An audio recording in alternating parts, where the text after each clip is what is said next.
Everyone, my self Rahul Gunawat और आज हम बात करेंगे एक कैशियस नेक्रोसिस के बारे में। और इससे जो पहले वाला वीडियो था उसके अंदर अपन ने देखा था कि दो तरह के जो नेक्रोसिस के बारे में बात की थी, कोगुलेटिव नेक्रोसिस और लिक्विफिकेटिव नेक्रोसिस के बारे में डिस्कस कर चुके थे अपन ऑलरेडी। इस वीडियो के अंदर कैशियस नेक्रोसिस, फैट नेक्रोसिस और फिब्रिनोइड नेक्रोसिस के बारे में डिस्कस करेंगे, करेक्ट। और जो फर्स्ट वीडियो था उसके अंदर अपन ने एक इरिवर्सिबल सेल इंजरी क्या होता है उसके बारे में बात की थी, नेक्रोसिस के बारे में बात की थी, और जो न्यूक्लियर एक्टिवेशंस और वो सारे जो चेंजेस होते हैं फेट ऑफ नेक्रोटिक सेल, वो उन सभी के बारे में डिस्कस कर चुके हैं अपन। तो वीडियो के डिस्क्रिप्शन में आपको लिंक मिल जाएगा, वहाँ से भी आप देख सकते हो अगर आपने देखा नहीं हो तो अगर कैशियस नेक्रोसिस की अगर बात की जाए तो जो कैशियस नेक्रोसिस होता है ये कोगुलेटिव और लिक्विफिकेटिव नेक्रोस दोनों का कंबाइंड फीचर शो करता है। पहला पॉइंट तो ये।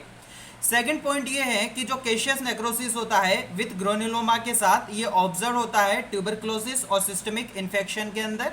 एग्जाम्पल है हिस्टोप्लाज्मोसिस, करेक्ट। अब ग्रेनुलोमा आपको पता नहीं हो तो मैं अभी आगे बताऊंगा इसी वीडियो के अंदर, सेम वीडियो के अंदर, कि जो ग्रेनुलोमा होता है ये ग्रेनुलोमा होता क्या है। दूसरी बात, ऑर्गन अफेक्ट की अगर बात की जाए कैशियस नेक्रोसिस के अंदर, तो जो ट्यूबरक्लोसिस होता है उस ट्यूबरक्लोसिस के अंदर कोई भी ऑर्गन है वो इन्वॉल्व हो जाता है। और मोस्ट कॉमनली अगर अपन बात करें तो वो लंग्स और जो लिम्फ नोड्स है वो इन्वॉल्वमेंट होते हैं। ग्रोसली फीचर्स की अगर जब भी बात की जाए तो जो नेक्रोटिक एरिया होता है वो एक येलो, वाइटिश, सॉफ्ट और ग्रेनुलर अपीयरेंस होता है और रिजेंबल करता है ये ड्राई क्लम्पी चीज, और hence the name of Cassius necrosis, चीज लाइक नेक्रोसिस।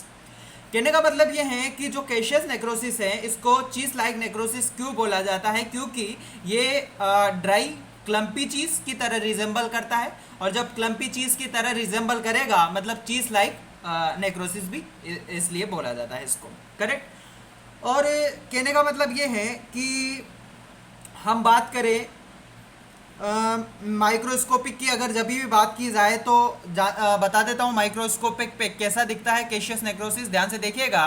तो माइक्रोस्कोपिक पे अगर जब भी अपन बात करें कैशियस नेक्रोसिस की, तो कहने का मतलब ये है कि जो कैशियस नेक्रोसिस है वो अपीयर्स होता है कि इसोनोफिल की तरह, और ग्रेनुअल्स मैट्रिक्स होते हैं इसके, वो के बाहर की तरफ एक epithelioid cells, Langhans type giant cells, lymphocytes और फाइब्रोब्लास्ट सराउंडेड होते हैं। तो कहने का मतलब ये है कि ये जब सारे तरह के जो सेल्स है, मैंने अभी बोला कि एपिथेलियोइड सेल्स हो गया, लैंग्रेंज टाइप जाइंट सेल्स हो गया, लिम्फोसाइट हो गया, फिब्रोब्लास्ट हो गए, तो ये जो सारे सेल्स होते हैं ये एक स्ट्रक्चर बनाते हैं, मतलब कैशियस नेक्रोसिस को सराउंडेड करते हैं, जिसको हम बोलते हैं ग्रेनुलोमा, करेक्ट। तो ग्रेनुलोमा आपको समझ में आ गया होगा कि ग्रेनुलोमा होता क्या है। अगर ग्रेनुलोमा मैंने बोला कि ये जो सारे तरह के जो सेल्स होते हैं, जो एक epithelioid cells, Langhans type giant cells, lymphocyte, fibroblast, ये सभी एक स्ट्रक्चर बनाते हैं। मतलब ये हुआ कि ये सभी एक स्ट्रक्चर बनाएंगे जब माइक्रोस्कोप पे देखेंगे अपन, और वो एक स्ट्रक्चर सराउंडेड करते हैं जिसको अपन ग्रेनुलोमा बोलते हैं, करेक्ट। दूसरा पॉइंट ये आ जाता है कि दिमाग में कि लैंग्रेंज टाइप जो जाइंट सेल्स है ये क्या होता है। तो जनरली जो जाइंट सेल्स होते हैं उनको मतलब हम बोलते हैं जिनमें जाइंट सेल किन्हें बोलते हैं अपन, जाइंट सेल उनको बोला जाता है जिनमें एक से ज़्यादा न्यूक्लियस प्रेजेंट होते हैं। और जब एक से ज़्यादा न्यूक्लियस अगर किसी के अंदर प्रेजेंट होगा तो उनको हम जाइंट सेल बोलेंगे, करेक्ट। जाइंट नाम से पता चल रहा है गुच्छा, मतलब एक से ज़्यादा न्यूक्लियस प्रेजेंट है उसके अंदर, करेक्ट। और जो लैंग्रेंज टाइप जो जाइंट सेल्स है, ये जो लैंग्रेंज टाइप जाइंट सेल्स ये एक मल्टी न्यूक्लिएटेड होता है, मतलब एक हॉर्स शू शेप का इसके अंदर अरेंजमेंट होता है, हॉर्स शू शेप का पैटर्न इसके अंदर अरेंजमेंट होता है। दूसरी बात, अगर फेट की अगर हम बात करें कैशियस नेक्रोसिस की, तो ये एक डिस्ट्रोपिन, ये अंडरगो डिस्ट्रोपिन कैल्सिफिकेशन हो जाता है। मतलब जब कैल्शियम की अगर बात की जाए तो जब कैल्शियम का डिग्रेडेशन हो जाता है तो जिसकी वजह से जो कैशियस नेक्रोसिस जो मटेरियल्स है ये हो जाता है। तो ये सारी चीज़ें अपन ने देखी कैशियस नेक्रोसिस के अंदर। अब हम बात करेंगे फेट नेक्रोसिस के बारे में, ध्यान से देखिएगा फेट नेक्रोसिस होता क्या। अगर फेट नेक्रोसिस की बात की जाए तो फोकल एरिया होता है फेट डिस्ट्रक्शन का। दो तरह के होते हैं ये फेट नेक्रोसिस, एक होता है एंजाइमेटिक फेट नेक्रोसिस और एक हो जाता है traumatic fat necrosis. Traumatic fat necrosis है ये जब ट्रोमा की वजह से जो फेट नेक्रोसिस हो जाता है उसको बोला जाता है। और जो एंजाइमेटिक फेट नेक्रोसिस है इसका एग्जाम्पल है एक्यूट पैनक्राइटिस, ये पूछा जाता है एग्जाम में, तो ये अपन को पता होना चाहिए कि एक्यूट पैनक्राइटिस के अंदर फेट नेक्रोसिस प्रेजेंट होता है। करेक्ट। अब बात करते हैं इसके मैकेनिज्म के बारे में कि किस तरह से हो जाता है, इसका मैकेनिज्म क्या है, तो ध्यान से देखिएगा मैकेनिज्म। पैनक्राइटिस की अगर जब भी बात की जाए तो पैनक्राइटिस के अंदर बहुत सारे तरह के जो एंजाइम्स होते हैं वो एक लीक होते हैं एसिनार सेल से, और जब पैनक्राइटिस के अंदर बहुत सारे तरह के जो एंजाइम्स है वो एक एसिनार सेल से जब रिलीज होते हैं, जिनमें से जो वन है वो है लाइपेज। करेक्ट। वो लाइपेज क्या करता है कि फेट सेल की ग्रोथ करवा देता है और उसको डिस्ट्रॉय कर देता है।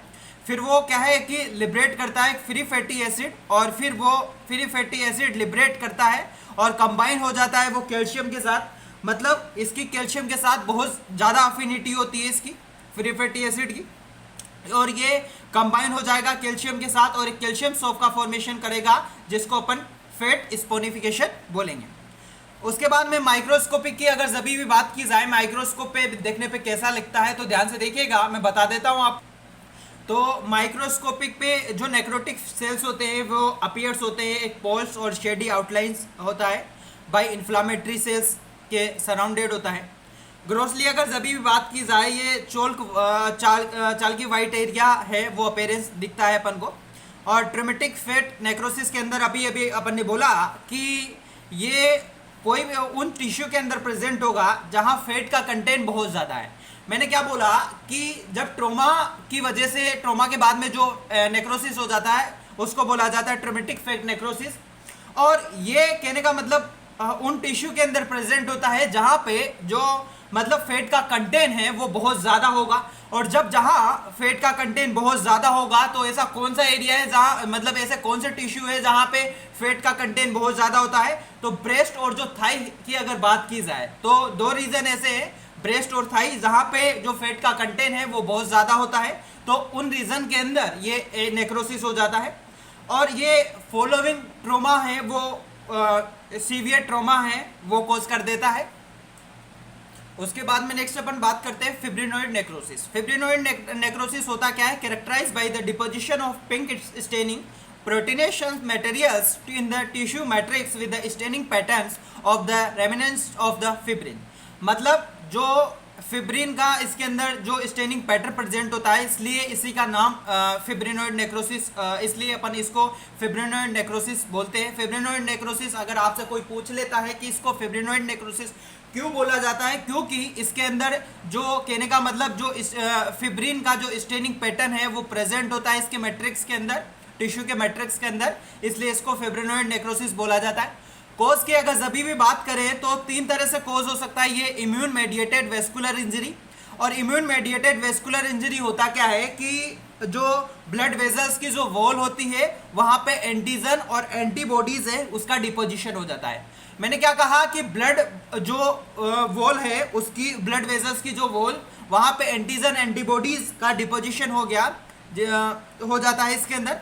सेकेंड कंडीशन हो जाती है मैलिग्नेंट हाइपरटेंशन वाली हो जाता है। थर्ड है Aschoff bodies in rheumatoid heart disease. Rheumatoid heart disease के अंदर एशोप बॉडीज है वो हो जाती है, प्रेजेंट होती है। तो ये सारी बात करी अपन ने नेक्रोसिस के बारे में, तो हमारा जो नेक्रोसिस टॉपिक है वो खत्म हो गया। इसके जो नोट्स है वो हमने टेलीग्राम चैनल पे और फेसबुक पेज दोनों पे अपलोड कर रखे हैं। वीडियो के डिस्क्रिप्शन में आपको लिंक मिल जाएगा, तो वहाँ से आप देख सकते हो, चेकआउट कर सकते हो। और इसके जो न्यूमेरिकल है, जो एमसीक्यू है जो नेक्रोसिस पे, वो भी मैंने ऑलरेडी बना चुका हूँ मैं, वो टेलीग्राम पे मिल जाएंगे आपको, तो वहाँ से आप देख सकते हो। और जो मेरे इंस्टाग्राम जो पे है और इंस्टाग्राम पे भी मिल जाएंगे। करेक्ट। दूसरे पॉइंट की अगर जब भी बात की जाए तो ये हमारा नेक्रोसिस वाला जो पॉइंट है खत्म हो जाता है। इसके बाद में अपन एपोप्टोसिस के बारे में भी डिस्कस करेंगे और जो नेक्स्ट पैथोलॉजी के जो अदर वीडियो है उन पे भी डिस्कस करेंगे। आशा करता हूँ कि ये वीडियो आपको पसंद आई हुई होगी। अगर ऐसा हुआ है तो please like share and subscribe my medicos studio YouTube channel, और ज़्यादा से ज़्यादा अपने बैचमेट और फ्रेंड्स को चैनल शेयर करें और उनसे सब्सक्राइब के लिए बोले, और वीडियो के कमेंट बॉक्स में कमेंट करें। Thank you.